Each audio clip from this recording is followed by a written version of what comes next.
The chair understands that amendment number 95 will not be offered.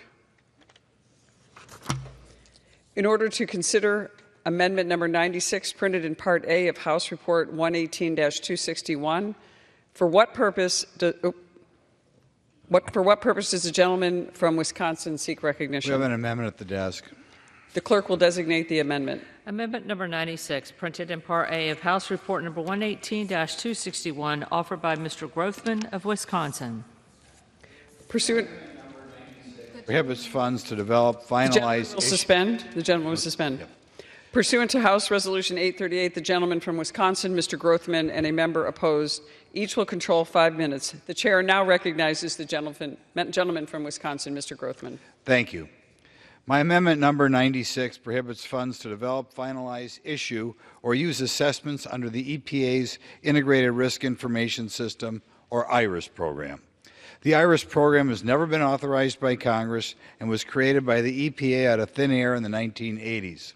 It's been heavily criticized by everyone from former EPA officials, the National Academy of Sciences, federal agencies, and the Government Accountability Office. Despite that, the EPA spends $20 to $40 million of taxpayer money per year on the program. IRIS has demonstrated a history of conducting low-quality chemical risk assessments that fail to utilize the best available scientific data and establish very real regulations for private citizens and private companies.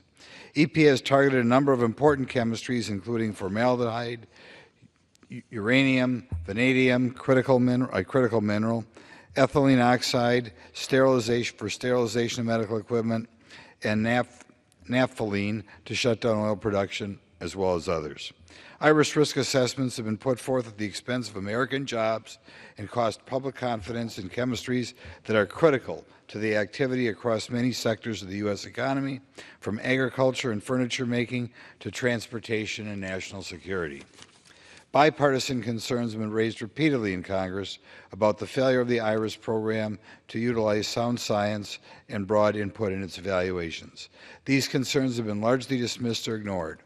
Recently, IRIS has indicated they intend to use the formaldehyde IRIS rule, which is below the level of even human breath and from natural background levels, as the basis for their high-priority risk evaluation and risk management rule for formaldehyde over the next 2 years. It should be obvious these bans on formaldehyde and certain formaldehyde-based products or conditions of use, unachievable workplace standards, orders of magnitude below OSHA or European Union requirements will be very damaging mandates for Americans. This would include direct negative impacts on the manufacturing community, including on manufacturing of resins, wood products, adhesives, fertilizers, roofing, coating materials, electrical products, lubricants, fabrics, and other construction materials, as well as energy, transportation, and agriculture end uses. There needs to be a change in the way EPA conducts its business around scientific integrity and accountability in the way in which the federal government conducts chemical risk evaluations. My amendment is in the interest of protecting American safety, jobs, and ensuring chemical risk assessments conducted by the EPA are driven by the best available science rather than political and ideological agendas.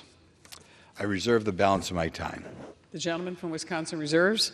The gentlewoman from Maine, for what purpose to seek recognition? To claim time in opposition. The gentlewoman is recognized. Thank you, Madam Chair. The EPA's Integrated Risk Information System identifies and characterizes the health hazards of chemicals found in the environment in an impartial manner. IRIS assessments are critical in understanding the environmental risks we face. This amendment would deny Americans of a valuable tool in understanding the health effects resulting from chronic exposure to chemicals. This includes cancer descriptors that help us better understand which chemicals are most likely to cause cancer. I support the work done by the EPA, and I oppose this amendment. I reserve. The gentlewoman from Maine reserves. The gentleman from Wisconsin. Well, I'll point out one more time. We're in a situation here in which our tolerance is well under that of European or other countries. So one more time, we're going to put ourselves in a position in which manufacturing is much more expensive, if not impossible, in the United States compared to other countries. Hence, The gentleman, do you yield or reserve? I reserve the remainder of my The time. gentleman from Wisconsin reserves. The gentlewoman from Maine. I yield back. The gentlewoman yields. The gentleman from Wisconsin. I will yield the remainder of my time.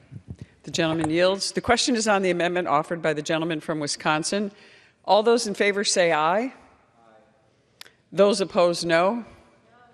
In the opinion of the chair, the ayes have it. The amendment is agreed to.